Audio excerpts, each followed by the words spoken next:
said, this session is about us looking at perspectives from some of our fundraising leaders who are working in South Africa. So for those of you who have followed some of the other webinars that we've been running through our Plan C session, they've been very broad, often, various speakers from different parts of the world, but knowing how active our community is here in South Africa, we thought that it would be valuable to really dig into, having a local discussion and looking at what are the challenges locally.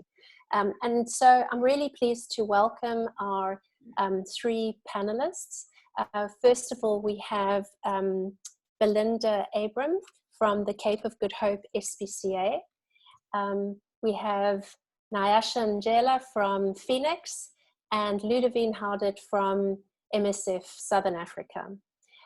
So the format for our session today is I'm going to be asking all of them the same question and then giving them a chance to answer those questions, with us. But also what's important is that we want to hear from you. So as Ruby said, there's a chat box. Please use it because we can take your questions during while the various speakers are presenting, and remembering that this is a conversation. It's far more about them sharing their perspectives and their lived experiences, and then answering your particular questions around that, as opposed to a very formal presentations with slides. We really want this to be kind of helping you to see how your colleagues are doing and to hear from you. So first of all, I want to invite all of our panelists, each of our panelists, to introduce themselves and to just share with you, who their organization, the name, and also what their fundraising program looks like. So to give some context, so that as they're answering the questions, you have a sense of how the size of their fundraising program, the staff that they have, and so that is the scene setter. So first of all, Belinda, can I invite you to start? Hi everyone. Yes, I'm Belinda Abraham. I'm currently with the Cape of Good Hope SPCA in the capacity of Communications, Fundraising and Education Manager. And something we're really proud of is the fact that we are the oldest and largest animal welfare organization in the country and the founding society for the movement nationally. With that being said, though, we can only fundraise from a national or from a regional area. So we have our limitations there. And of course, our program is very strong in terms of individual giving. We don't enjoy a lot of corporate support. So it was really important for us to get out of the starting blocks quickly with a very strong call to action for individuals. Thanks, Belinda. And I think your team, is it around 4 or 5 that are specific, that work with you? Could you give a bit more detail on that? So specifically fundraising related, I've got five people in my fundraising team. I've got a team of 8 in total, but 3 are strictly education officers, so not involved in the fundraising aspect at all. Okay, great. And before COVID, you, as you say, individuals were a big part of your fundraising, your focus, your fundraising audience, so to speak. But and it was diversified across what? Could you give some more detail on the various different channels that you use? Oh, right. Okay. So multifaceted. We quickly got off the mark with some virtual kind of campaigns. So Belinda, sorry, I'm going to cut across you there. Not what you have done, but just to give some perspective as to how diversified your program is up until the start of COVID. Sorry to interrupt. Before COVID. That's right. Right. Okay. So our focus has always been very strong in terms of our individual giving programs. And we've always had a multifaceted approach. So while we do approach corporates, trusts, foundations, and we do get a bit of support there, not much, but we have a direct mail program. We do e-campaigning. We host events. We have a fantastic legacy program. And of course, we have always done a lot of digital fundraising as well. Great, thanks Belinda for that. Nyasha, will you share with us how Phoenix's fundraising program is capacitated and designed? Hi, thank you so much, Sarah, and welcome to everyone. So Phoenix is a crowdfunding platform. My name is Nyasha, first of all. I'm the head of fundraising at Phoenix, and Phoenix is a crowdfunding platform that connects indebted higher education students to funders in order for the students to achieve debt-free education. And I think just the term debt-free brings me to look at the name. I'm sure that when everyone saw it, when they hear Phoenix, the first thing that they think about is the bird, but we're not the bird, but rather we made a play on the word fee and nix, which is an Afrikaans word for nothing, so no fees. So we just wanted to hammer in the point of debt-free education. We're a pretty young organization established in 2017. June actually marks our 3rd anniversary. And as an organization, we're a fundraising organization with a team of 16 people that primarily focus on fundraising for people within the organization. As a crowdfunding platform, we have an individual giving program, and the individual giving program is split into 2 main parts, which is the students and the Phoenix team. So the students use the platform to put themselves out there, to tap into their networks and communities for funding. So the networks could be religious organizations, religious groups, parents, employers, families, and all of that stuff. So we've developed this platform for them to enable them to raise funds using their communities. And then from the Phoenix team, the team is responsible for expanding on those student networks through the promotion of the crowdfunding platform to targeted groups. And we use social media to support us doing this. We also fundraise using corporate fundraising. We do a lot of corporate fundraising. And the 2 main incentives of corporate fundraising that drive corporate fundraising within the education space in South Africa is one thing that is called broad-based Black economic empowerment legislation, which is called the BBE, and also tax benefits. It's in the interest of businesses within South Africa to actually contribute towards graduates for them to be able to access their economy.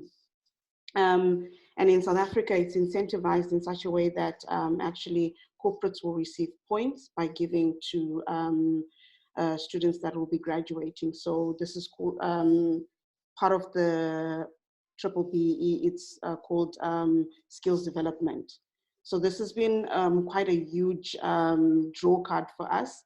And we had built the platform, obviously, we had built it for individual giving, and that was the intention. But however, the intention for now is still on, and we are trying to make sure that we get more individual donors coming on, but we're harnessing more of the corporate funding because of those incentives. And right now, fundraising using corporate is our biggest and our main channel at the moment. Thanks for clarifying that, Nyasha, and for giving us a really good picture of how Phoenix is structured. So we've got a regional organization in the Cape of Good Hope SPCA, only allowed to fundraise within a designated area, largely fundraising from individuals. You then got Phoenix, who are a national organization fundraising from both individuals, but largely from corporates. And then over to Ludovine, who's head of fundraising for MSF Southern Africa, so an INGO. Ludovine, won't you share with us how your program and department is structured? Good afternoon. So I represent Doctors Without Borders, or MSF, or we also call it in different language, Médecins Sans Frontières, which is the only thing I will say with a good pronunciation today because I'm French. So I hope you will understand me clearly. Yeah, so MSF is an international medical humanitarian organization. We are fundraising today in around 36, 37 markets around the world. And MSF in Southern Africa is recruiting donors in SA, South Africa, but also can recruit donors in the region potentially, meaning Southern Africa, so Botswana, Namibia, Malawi, Zimbabwe. But our core focus is really fundraising in South Africa. So MSF as a medical organization started to work in South Africa in 1999, but opened its first more headquarter office, which includes fundraising, in 2009. So from this time in 2010, 2011, we started to do fundraising, but mainly with face-to-face fundraising, which was up to April, March, our biggest acquisition channel in South Africa. So our focus is to gather a large amount of individual donors in South Africa and in the region. That's why we use channels like face-to-face, but also DRTV and online, and many trying regular donation. Why? For two reasons. We want to ensure the sustainability of our program, so that's why we are asking for this regular donation, but also because fundraising is helping the organization to fulfill its second mandate, which is speaking out. So MSF also has another mandate. So apart from providing medical assistance to the population, is also gathering a high number of people and civil society to be able to speak out about the issues that our patients are facing. So we also are, one of our strategic objectives is to reach a high number of donors everywhere in the world, in every continent of the world. So in South Africa, we've got around 45,000 regular donors active today, but we've got a base of, I think, around 100,000 of individuals.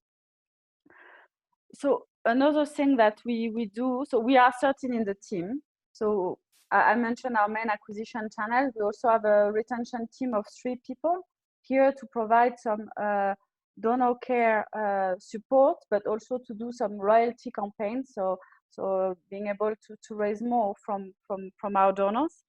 We've got 2 people in our data team, 1 person in charge of our database, of our CRM system. We use Salesforce, and 1 person in charge of business intelligence. And we've got 3 people plus an intern who are part of what we call now our philanthropy team. So in charge of attracting philanthropies from corporate, foundation, and major donors. This is a program usually raised, 20% of our funds usually are coming from corporate and major donor. The rest is really individual donors for our regular program. What else? There was something else. I lost my thoughts. So that's basically, yeah, 20% usually major donor and corporate. We can earmark in South Africa, but usually our objective is to gather funds who are unearmarked, so able to be deployed at any moment for any of our projects worldwide. Thank you, Ludovine, for that brief overview of how your fundraising program is structured and the size. So I think everybody can hear that, you know, there's differences. You know, MSF have a much bigger team than the other 2 organizations, but they're also largely dependent on individuals. So now I want to go into talking about, you know, specifically, this is about how have these organizations kept their fundraising wheels moving during lockdown. And so I think what many of us are interested in hearing is, what did they do? We were all in that same boat on the 26th of March when we had to go into lockdown. And now is an opportunity to hear, what did they do to repurpose staff, to connect with donors, change their communications, do something different. And so now I'm really hoping we're going to get into some of the really exciting meatiness of this conversation as such, but also what the challenges were. So, you know, I think all of them must have found it really difficult and challenging. And I expect that the three of them will be able to share with us what they've been through and what they've you know, how they've you know, what were those immediate steps that they took. So Nyasha, won't you kick us off and share what Phoenix immediately did when lockdown was announced? Yeah, I think starting from a point of when it was, when lockdown was announced, you can't remove the feeling that you had from what you then did after that. And there was an overwhelming feeling of uncertainty, panic, worry, and what all this is going to mean, and how this is going to play out. For about a few days before, we had been talking about remote working, social distancing, and we were trying to put these wheels in motion as an organization. But lockdown made it all so real. So we had to come back again to the table and look at what that would mean as an organization. And after you snap out of the worry, the panic, and the uncertainty, you just start from the beginning. So we as an organization started from our why we existed.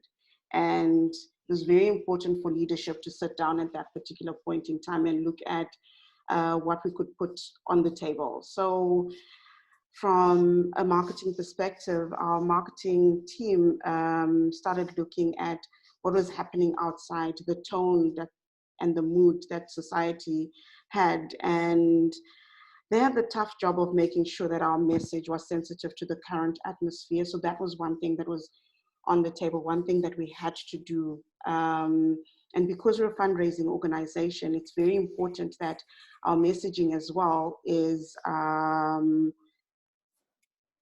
caters to our beneficiaries, our stakeholders, and our stakeholders would be the universities and the funders that we have. So it was very important to have marketing look at that and continue to keep abreast. And at the moment, it's something that is ongoing. We've had to be more agile in terms of our marketing. We've had to be more responsive in terms of how we communicate, in terms of how we put out information. We also had a responsibility to our beneficiaries, which are our students. So our student engagement team had the responsibility to look at the impact of this lockdown on our beneficiaries. Because if you remember from what I was saying in the beginning, part of our individual giving strategy is based on our students looking for funding. And because it's based on our students looking for funding, all of a sudden they couldn't anymore. First of all, they couldn't because of resources. They couldn't because lockdown meant that they needed to leave their universities to go into their homes, where they probably wouldn't have the resources for them to be able to fundraise. So this was very important, and it was one of the things that we put on the table. Then responsibility to our stakeholders, such as universities, getting to know what the situation and the limitations of universities was important, because this is where our beneficiaries are coming out of, and this is where our audit trail ends up with universities. We fundraise and we give the money to universities so that the students can continue with their education. So it was important for us to understand what the limitation was and also what the situation was. From a fundraising perspective, the first thing was looking at our 2020 strategy, what we had written down, what our plans were, what we were supposed to be doing in the months that were to come, and how to adjust that, looking at the current situation. And we had to be very mindful of the fact that COVID is sitting in the health space. So that meant that education is also on the back burner. And we had to look at what that meant for us as an organization, and then adapt to that. Be more agile, be more responsive to the mood that was out there. And understanding our beneficiaries also meant that we knew that we had some beneficiaries that were in the health space. So that put us in a position where we could communicate that information. And because this is something that is happening now, and these students could be playing a part in the fight against COVID-19. But all that's missing is, and all that stands in their way is for them to get a donation, for them to get their degree in order for them to actually start practicing. So all those things are to come into play. And looking at our income projections for the year, because obviously this was going to affect our income, we had a strong plan for us to get into individual funding and more individual funding coming on in this year, but that had to take a bit of a back seat. And we had to relook at how we can recalibrate from there. And we went into retention mode. So our existing funders that we had, retention is ongoing, but we went into a more intentional drive in terms of retention, and one-to-one communications with our donors was very important at that time.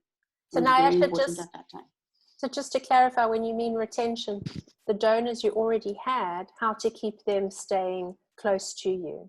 Yes, the assurance with those donors, the donors that we currently have, assuring them of the fact that their investment was worthwhile and their investment was used in the right way. So that we had fortunately just come out of a disbursement with universities. So we had sent money to universities, and a few of the students that are on our platform had been funded, some of them fully funded.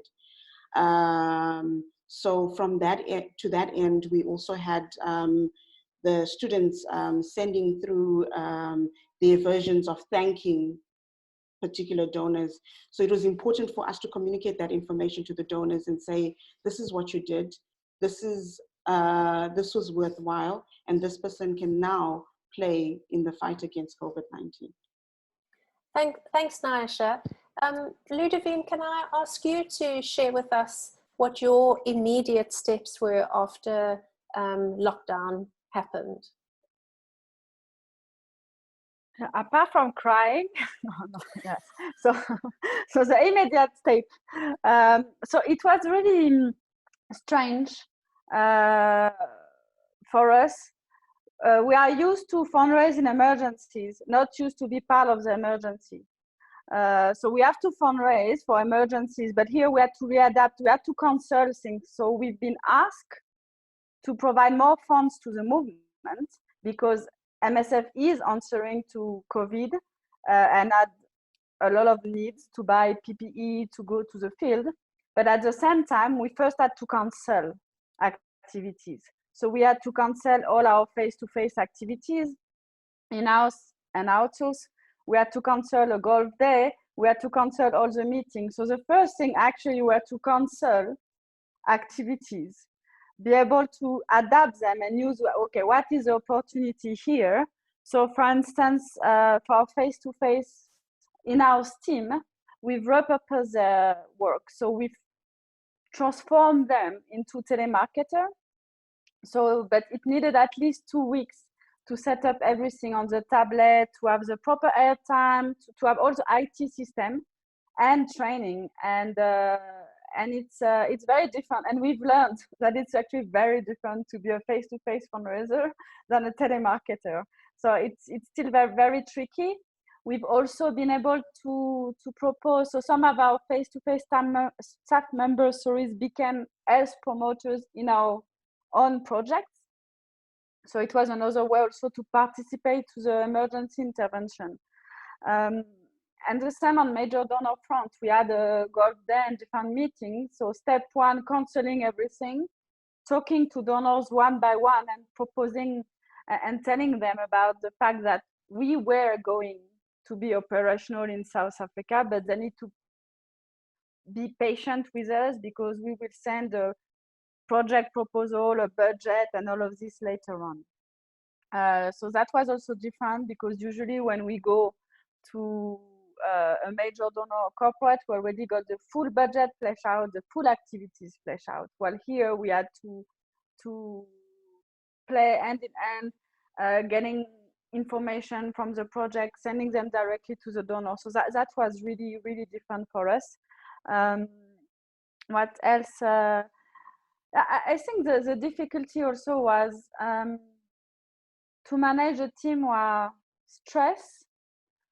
We've also at the office level we worked on a buddy system where everybody is assigned another person to be able to debrief sometime about what they're experiencing from home, from their family, because some of our staff members might be affected by COVID. So we also need to think about their own well-being and try to establish this buddy system, try to establish also time, who is going to call who at which time, what is a reasonable amount of connection. And I have to be honest, I think we started to contact each other too often, like Teams meeting. We're just doing meetings and meetings and meetings, not to lose connection, but then you are not working. And we are spacing it out now. But at the beginning, it was really tricky to adjust, because we're always contacting each other to make sure this person was okay or we understood each other. So it was also very difficult because we had to do new campaigns, but the way to approve this campaign was really disturbed. So I mean, like, that was the first months, and it felt like we are usually more reactive, proactive in terms of emergency than we've been for COVID-19, because of all these different challenges I mentioned, from technological to psychological support we had to provide to each other. Thanks, Ludovine, for painting that picture for us. Belinda. Belinda, you're not, you need to unmute yourself. There we go. Thank you. I think I'm up now. So for us at the SPCA, I think the emergency or the lockdown knee-jerk reaction was, oh my goodness, we're faced with a crisis that doesn't affect animals. What are we really going to do? And, you know, we were at a time where we were just sort of 100,000 Rand short of fundraising targets, and we were feeling so relieved about that, with one month to go to the end of the financial year, and suddenly we were faced with this. We started actually a couple of days anticipating that lockdown was coming, by using a lot of positive language, making positive language choices on our social media. We started sharing with people reasons to smile, because we understood that out there, a lot of people are struggling with the same kind of panic that we're feeling for various reasons. We didn't want to be part of inciting that panic. So the first thing that I actually did was watch a webinar on fundraising during times of crisis and take what I could from there. And of course, with us, none of us alive today have actually been through this kind of pandemic. I think the last one that was like this was probably the Spanish flu, and it was completely uncharted territory. So understanding how to adapt and how quickly we can get out of the starting blocks and be creative was really important for us. We also had staff setting up, working from home. We set up various WhatsApp groups, made the best use of technology that we possibly could with broadcast apps for messaging. And we also had a chat group where we could just chat, so stuff that wasn't email related. But you do feel the disconnect. You know, it took a little while to get used to our new normal, and actually start functioning like a well-oiled machine. And we always had on site, but suddenly to find, you know, people sitting all over the place, and not seeing each other every day. Yeah, there were a few hiccups, but eventually we started seeing, you know, the wheels turning as people got settled. And I think as the panic reduced, you know, when people realized, okay, we can still carry on. And then, of course, the challenge was, how are we going to carry on? So to very quickly put together a donor engagement contingency plan that included a lot of that positive, those positive language choices. First off, the day ahead of lockdown, to let everybody know we're still here. You know, don't worry about anything. You worry about your health. We'll take care of the animals. Your focus can be elsewhere for now. And then to continue via social media to sharing what our team was still doing. And we were quite fortunate because we've got some very dedicated staff here. And before we were declared an essential service, we had we had a bit of panic because we thought, how are people going to come up and down to the SPCA? We've got 500 odd animals on site, dogs, cats, wild animals, farm animals, horses. How are we going to be able to care for these animals? So we actually put out an appeal to say, can anybody help us with a caravan or a couple of caravans, and we can have staff staying on site with our animals. And, you know, much to our surprise, somebody in the film industry actually stepped up and said, well, I've got these film crew trailers that we can lend you. And they kind of like, there's 3 rooms on each. And they came and parked 5 of them in our parking area. And of course, that drew so much attention because people were so encouraged by the fact that, you know, we had staff willing to be locked down, go into quarantine with our animals. And we used that, we capitalized on that quite a lot in terms of gaining publicity in the media. We were actually in You and Haysconet magazine, which was a big plus for us. We were on E-News. Because at that time, newspapers were also looking for positive stories to share that were related to COVID, but weren't specific. You know, they didn't want the statistics. They didn't want to know who, you know, how many people had died. They were looking for stories to see how humanity had united at this time. So we really capitalized on that. And started sharing a lot of little video footage about staff waking up in the morning with a little animal, a dog or a cat, in the trailer with them. Gave us the opportunity as well to actually promote a bit of pet adoption. So that was an add-on plus. And then, you know, doing short little video clips in our hospital, the types of cases that were coming in, doing some short little interviews with our inspectors to say, what are you doing out there in the field? Getting the stories, making them known so that people could see, first of all, we are here, we're still continuing, we're still doing the work that you fund us for. And then we started to continue with our individual giving campaigns in terms of starting to calls to action for support. So it actually worked really, really well for us. We have had a number of people, specifically donors that are in the hospitality industry or other industries that have been severely impacted by a no work, no pay type scenario. We were anticipating that. We've had a number of people coming up and saying, could I have a payment holiday? I can resume in 2 months. So we're managing that process really well, as well as, of course, recruiting new donors via a lot of social media, advertising, a lot of positive publicity, and trying to compensate for where we may be losing. We also, after the individual campaign, focused on some of our high net worth individuals. We did a short video, which was our CEO himself speaking to the camera or speaking to the recipient of the email and saying, we really need you now more than ever. Because while COVID-19 doesn't infect animals, they can't transmit it. We dealt with a lot of misinformation at the beginning. A lot of animals were abandoned, cruelty escalated, people trying to get rid of animals in really cruel ways. I've had some sleepless nights, but all in all, highlighting that domino effect of the pandemic and the lockdown that we've been dealing with has worked, I think, really well for us.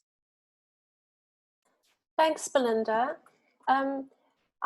I want to now ask our panelists to share with us. So we've heard from them how they reacted and what they started to change. But now let's hear from them some of the interesting things that they might have tried, and maybe some of the things they tried that haven't worked. But so let's. I know that obviously the crisis has really been challenging, but it's also been an opportunity. And so, just really fascinated to hear where you found those opportunities and what you've done with them. So perhaps, Belinda, just continue, if you can carry on, and then we'll go to Ludovine and Nyasha. What have you been doing to, some of the, because I know that you've got a big events department as well. What have you been doing to switch those events or to continue to, not just in terms of money, you were saying that you had almost reached your target. What did you do? What are some of the creative things you did to bring in the funds that you were expecting? So first off, we've got a really big peer-to-peer fundraising program where we have a team that we actually call Team SPCA, and these people are always keen to get involved and do things with us. And that was about very, very quickly trying to apply our minds to how do we go about hosting a virtual marathon. It was something that we'd never done before. And we tried very hard to be creative about it because there was so much of that going on at that time. So we picked up a little bit on Strava Art, and for those who don't know, it's the running community. They've become very creative in terms of using their devices that plot the routes they run in different shapes, and they're getting artistic with their runs. And we thought we could potentially capitalize on that and ask people to run in a heart shape. And we called the marathon the How Big Is Your Heart Virtual Marathon. And we wanted to create all these virtual hearts, little images of virtual hearts, have those filling social media, sending out a message of love, and showing that people still love and care for animals at this time.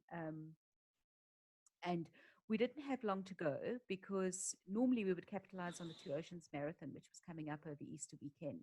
So we only had kind of 3 days to launch a campaign and get people participating. And we were really encouraged to have brought in almost 100,000 Rand via that 100,000 Rand via that campaign. So that one worked quite well. Then we decided to follow with what we called an anti-marathon or a non-marathon, which was kind of more for the couch potato, to say, well, whatever you're doing now, do it for love. Whether you're binge watching Netflix or whether you're baking banana breads by the dozen, put the challenge out there, do it for love. And we didn't have a great uptake on that. I think people struggled a little bit with the messaging. And I think the learnings from that are that, in the virtual space, people get used to certain terminologies. They're used to virtual marathons and they don't want to know about a non-marathon or an anti-marathon. I think maybe that was the learning we took from there. But we also launched a photo competition that people could take a photo of. I mean, I saw yours settling down on the chair behind you, and that was so sweet. I don't know if that was Toby. So he's from the SPCA, yeah. So, for people at home, and I certainly felt it, having my dog curled up next to me or, while I was working, you build such a wonderful bond with them and you become so attached, so much more attached than normal. And we thought this would be a great opportunity for people to actually say, well, how is your pet adding value to your life right now? Because it also sends that message of compassion that we want. So we had people entering a photographic competition where they were sharing images of either, their cat on the laptop keyboard or their pet that sneaked in on their Zoom meetings, etc., etc. And we've had a really positive uptake on that. So that's worked a lot better. But I think, the secret, I think, to succeeding here is recognizing the fact that we can never waste a good crisis. There's always a way to use a crisis in a positive way. And it's just about finding that little niche that you fit into and actually expanding it. And don't be scared to try things. That's always the thing. We hold back because we don't have experience in certain things or we don't think we've got a certain skill set. Just try it. Just believe in yourself and just try it. Thanks, Belinda. I really appreciate that. And just before I let you go, we've had one question from Leslie to you specifically, asking you, she's from Canada, and she's saying that people are adopting dogs in droves. Are you doing anything different around pet adoption at this time? Her question is, she's concerned that post-COVID, there'll be a lot of post-COVID dog returns. Is this an issue?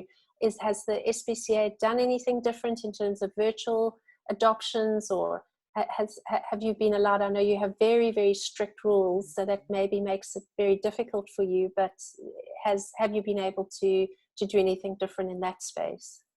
So I think it's a great question, and for us it seemed counterproductive to the lockdown to have people coming forward in droves, fostering animals or looking after them on our behalf.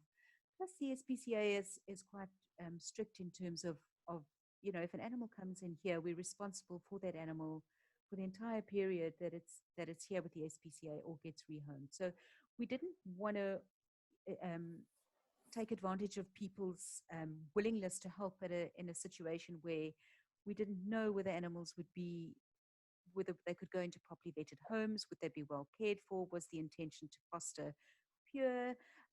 So we were actually quite fortunate in that people that were inquiring to foster, we were able to say we've got staff staying on site with them. They're well cared for. Don't worry. Plus, we couldn't have 500 families all coming in here, potentially, exposing themselves to us and us to them, which just seemed, very contrary to the lockdown instruction. There were a number of animal welfares that did decide to do that actually put all animals into foster care, closed their doors, and went into lockdown as well. We weren't able to do that. It did add to a large degree to the amount of pressure that was on the SPCA. But to answer the question, we have done a couple of little video calls. We actually called them zoomies. For those of you that know dogs, when dogs get the zoomies, they run like crazy. So we have done a few little Zoomy introductions where we've had Zoom sessions with people interested in adopting animals, had the dog in the room with the people, so that we can just get them just falling in love with them, and hopefully holding down until post-lockdown when they can welcome a new pet into their home. I would be worried about animals, people adopting or fostering an animal on the spur of the moment without it being a well thought out process, in which case you would very likely see many returns afterwards. Yeah.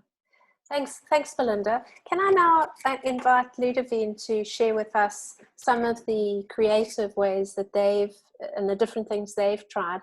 And also, Ludovine, when you are answering your questions, there's been when you're answering that, there's been a particular question about, have you seen that individual donors have continued to give during COVID? So also, in terms of your attrition rates, I know Belinda talked about having people saying they wanted to take a donation holiday. Have you experienced any of that? So could you just build that into your response as well, please? Definitely. I can start by this. And so on the retention side, we've pushed our call center, were working from home, to call more and more our donors and see a bit the reaction.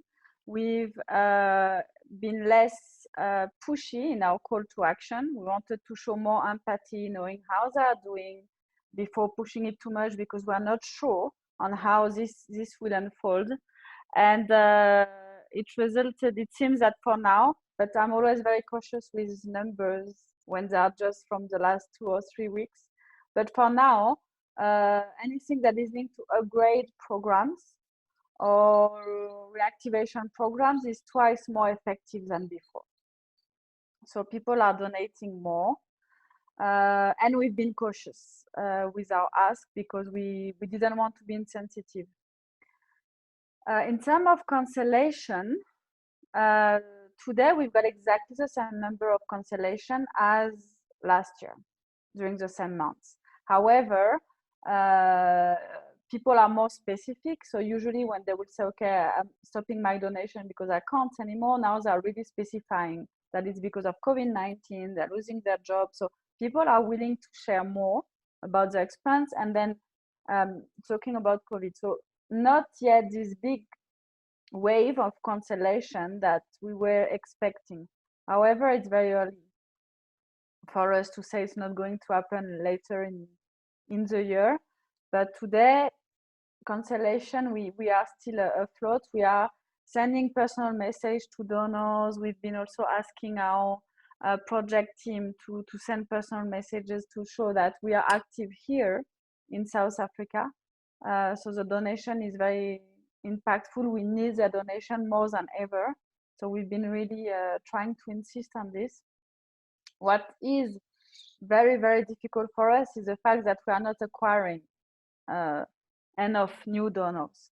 We are usually able to get from 1,000 to 2,000 donors per month via face-to-face. And with this channel stopped, obviously, it's very difficult. We are getting better results online, but it's nothing comparable to what we are used to get via face-to-face. We know that online donors are usually less likely to cancel than our face-to-face donor. So I'm just hoping that with 500, 700 new online donors, we could recover. But it's still numbers that I'm working on. Our face-to-face teams have been, so voilà, we've been able to really adapt very quickly our face-to-face team into telemarketers, technically. However, as I mentioned earlier, it's a very different job. So their success rate today is not the same than what it will be on the field, and not the same than our call center. So we are still working on this. What we are doing is, because people are at home, we are pushing our DRTV campaign a bit more, our old one, and we are working on a new TV advert on epidemics that is mentioning COVID. And we hope that this will help us to recover for the numbers. I don't have enough, I don't have this data to share to you. We've also done some lockdown challenges online, people running in their backyard. Didn't have the same great idea of doing shapes or anything, so it's maybe more dull, just running and raising funds. It's a good ride, but not that successful, again, comparing to the loss of donors from face-to-face.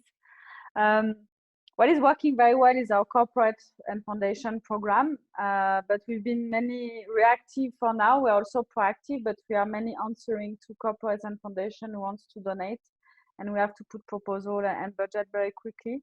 But here, nothing very innovative or new. Yeah, I think that will be nothing really, to be honest, nothing really new. It's just pushing the machine a bit bigger and working on a new TV advert, trying new materials. So we've done internationally, MSF has done a global fundraiser campaign on Facebook. Very disappointing results. I think the creative was dull, and the message as well, in my perspective. And to be honest, we raised, I think, I need to check, but we raised something like 200,000 euro internationally. For MSF, it's very low. But what we've noticed as well is that our donors that we call one by one are starting to have a COVID-19 fatigue. So we talk about love and different things, but we are talking about COVID-19. We are a medical organization, and I think people are super tired about COVID-19. And when they have MSF, we are not giving hope. We are giving hope, but we are working on COVID-19. So we talk about COVID-19, and they are starting to be very tired. First month, they were so happy for us to call, and now it's like, tell us something else. And for us, it's very difficult to talk about something else because all our projects, everything is COVID-19. Our vaccination, our measles vaccination in DRC, it's COVID-19 because we need new equipment. So we are trying to see how we can talk differently to our donors without hiding the fact that, yes, we are a COVID-19 organization these days. So that's a bit something we've noticed from last week, this fatigue from our audience about this topic. Thanks, Ludovine. And quickly, before I hand over to Nyasha, just a quick a question from Dolly, asking what debit order system do you use for your monthly donors? Are you able to share that? Yes. We use a company called LinkServe, which is basically the company used by most of organizations doing face-to-face and in South Africa. LinkServe, and they are linking with BankServe and yeah. And I think I see Belinda nodding. I think they use them as well. I'm not sure, Nyasha, if you have the same experience, and maybe as you answer that, you could also share with us when you unmute yourself what your if you've been doing anything different and interesting, and what your learnings from that have been. Sure. Yeah, links serve historically from previous organizations that I've worked in before. They've used LinkServe, and I know that it's used by many organizations. For us as Phoenix, as a crowdfunding platform, we use payment gateways straight. We go straight to the payment gateways. So we use uh, MyGate as a payment gateway. From a Phoenix perspective, and just what we've done in the last couple of weeks, obviously we had to be very sensitive to the situation, and also had to be very sensitive to the lockdown as well, in terms of what it meant to different people and also different organizations. And with that in mind, we went into a space where we used similar collateral to what was being put out by the government, in terms of just alerting people on how to protect themselves, and enhancing the message on social distancing and things like that. And now that the lockdown has been extended, and now that we are sort of like coming out of this COVID space, and like what Ludivine was saying, that fatigue with COVID, now we get to see things like education starting to come onto the table. So during the time that COVID was very, very big and people were just talking about it, it still is, we were using that time to work on our collateral, such that when the time was right for us to look into acquisition, or time was right for us to look into messaging, then we were ready for that messaging to go out. And now we're starting to see ourselves coming out of it with different ministries. The Ministry of Higher Education had a chance to also speak about what it is that they want to do in terms of tertiary education. So we had to wait for that. We had to listen to what's going to be happening to our beneficiaries. And then now we're in a position where our asking is starting to come up. We weren't actively acquiring, but by some sort of organic traffic, we also got to acquire new donors during this time, which was great. And like Ludivine said, the numbers also, I don't want to say numbers because it's still quite early and it's probably reactive. Only after a couple of months you can see whether this is going to be consistent or not. But it's been interesting to see donors coming up from an individual perspective, and at some point giving to medical students, and then at other points just generically deciding to give to different students. We've also seen our students as well putting themselves out there and starting to put themselves out there. We had some questions from them in terms of, is it appropriate for me to ask? And one of the things that we spoke to them about was just the fact that they just need to be authentic, because at the end of the day, the fees are still going to be needed. They're still going to need to get that degree. They're still going to need to pay that fees. So they needed to be authentic in their asking, and they've started putting themselves out there. And we're starting to see some of the income coming in as a result of our students putting themselves out there. One of the things that we also did as an organization is we had one of our students graduating, and within a space of 3 weeks being part of the COVID-19 response. So her story was a story that we carried through into the media. It was a story that we carried through on our social media platforms, on our website, and the story has grown. She's been able to get over 10 interviews on national radio and television as well, and on online, quite a huge online presence as well. So that has been great, because it's also solidified the fact that, as I said before, we went into retention mode, and it just solidified the fact that our donors would understand that what they're doing and their investment was worthwhile. So from a retention perspective, our one-to-one was very important. We had some amazing stories that had been written by beneficiaries, which we shared with our funders, and this was a strategy that we used. And with that particular strategy, it was kind of comforting to note that our funders actually welcomed the message and also made some promises in terms of they pledged to be back again and they pledged to make those donations again. And this is from a corporate perspective. And just on the corporate side, it was very important for us to continue to keep abreast with the incentives and if anything was going to change in terms of the incentives.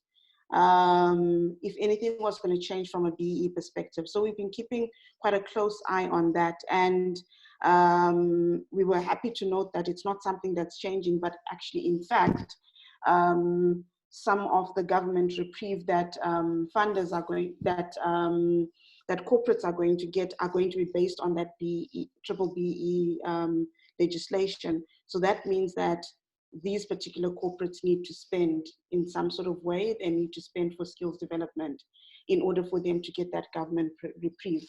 So that was something that worked in our favor, and we're just communicating this information and a continual communication of this information to our funders. And one of the key things from our side also was having Big Brother. So when I say Big Brother, Phoenix came out of Standard Bank. We were incubated by Standard Bank. So Standard Bank is still our main sponsor and they pay for our operational costs.